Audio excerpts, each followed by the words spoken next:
दरम्यान आंबेनळी कार अपघातावर मुख्यमंत्र्यांनी ट्विट केलेलं आहे. मुख्यमंत्री देवेंद्र फडणवीसांनी अपघातावर शोक व्यक्त केलाय. बचाव कार्यासाठी 5 पथकं तैनात असल्याची माहिती फडणवीसांनी आपल्या ट्विटमधून दिली आहे. काय फडणवीस म्हणालेले आहेत पाहूया.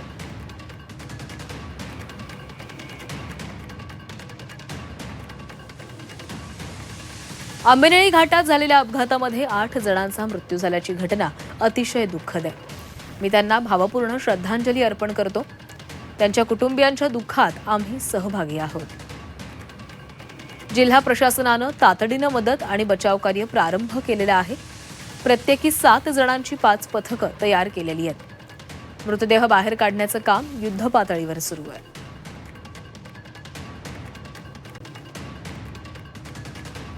लवकरच सर्व मृतदेह बाहेर काढले जातील. यामध्ये एनडीआरएफची मदत घेतली जात आहे. इतर स्वयंसेवी बचाव पथकही मदत करत आहेत. रायगड आणि सातारा पोलीस दल सुद्धा यामध्ये समन्वय ठेवून आहेत.